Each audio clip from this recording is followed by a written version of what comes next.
In leadership, there are some non-negotiables that you ignore at your peril and that of your team or organisation. In this video, I'm going to explain what these are, why they're important, and how to up your game for each of them. If you're struggling with any aspect of your leadership, these are the first 3 boxes to tick. Before we dive in, subscribe to this channel to make sure you get the next 3 that will follow.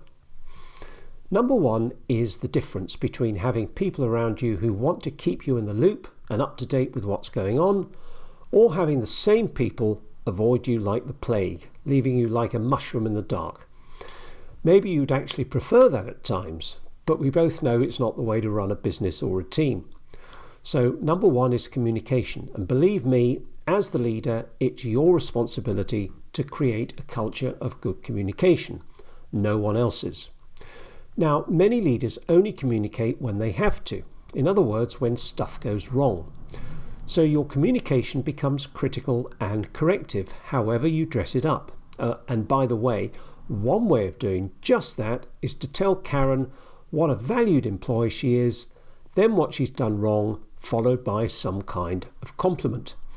This is known as, excuse my French, the shit sandwich. Good, bad, good. Never use it. It's totally insincere, and Karen will not only see straight through it, but she'll also lose whatever little respect she may have had for you in the first place.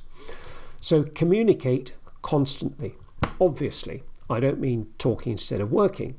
I do mean making sure that you're checking in with your people regularly, giving them feedback and allowing them to express their insights and impressions to you.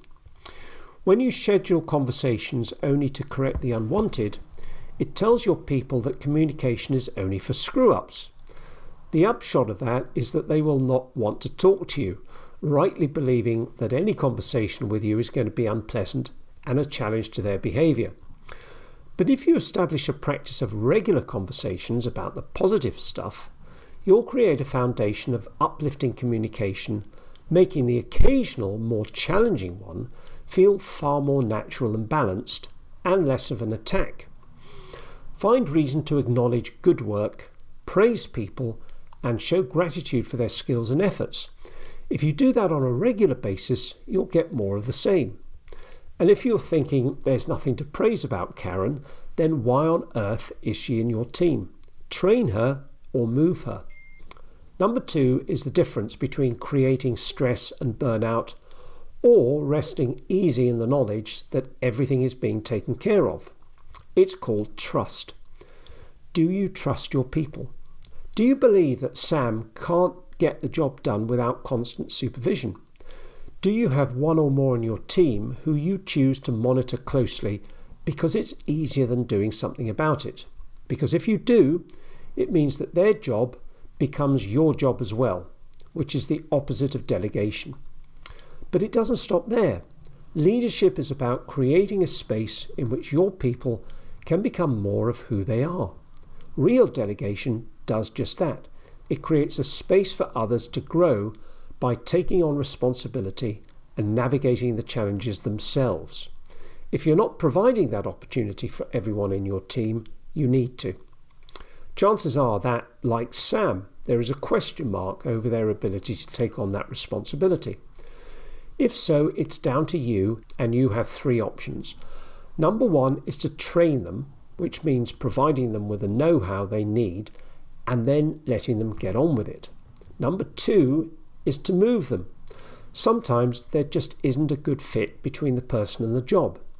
Number 3 is get over yourself and stop trying to limit the potential damage that Sam can do by micromanaging them. Trust them, trust the team, and trust yourself. Because if you can't trust yourself, how are you going to trust anyone else? Number 3 goes deep and is the secret to focus, resilience, and wisdom. It's the difference between being controlled by your old reactive, unconscious patterns of behaviour and being free to make the most intelligent, conscious decisions for you and your people. It's self-awareness. Now, this might sound a little abstract or hard to grasp, but it lies at the centre of leadership. The premise is simply that you will be incapable of leading anyone else effectively unless you are consciously leading yourself. We all have a life to lead. Leading yourself requires self-awareness, the ability to observe your inner dynamics of thinking and feeling as they unfold, and to have some degree of mastery over them. Here's an example. Rob, the sales director, needs help with a difficult customer. Rob never asks for help. He's been super successful and he knows what he's doing, so he doesn't need it. But he's just lost a big contract, having argued with the client, and looks like he might lose this one too. His confidence has been shattered, and instead of getting empathy from his wife, he got, "You're just too big for your boots." The threat of losing his job and his Range Rover over recent failure forces him to go cap in hand to the HR director for advice on how to change his approach. The HR director, instead of telling him what to do, just asks a series of questions, which leaves him more confused than ever. One really bothered him, and it was, "Rob, do you like yourself?" Because the real answer was no. He didn't like who he'd become. He also suspected his wife didn't either. This triggered Rob into reflecting deeply on who he was, what he liked, what he didn't, and what he would change.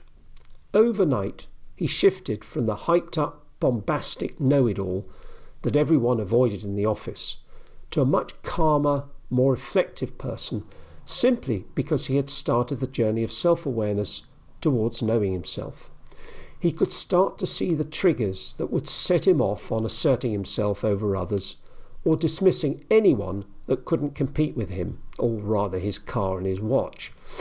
He would still feel the urge and occasionally relapse into his old self, but never to the same extent, and when he did, he would see exactly what was going on and not be able to continue.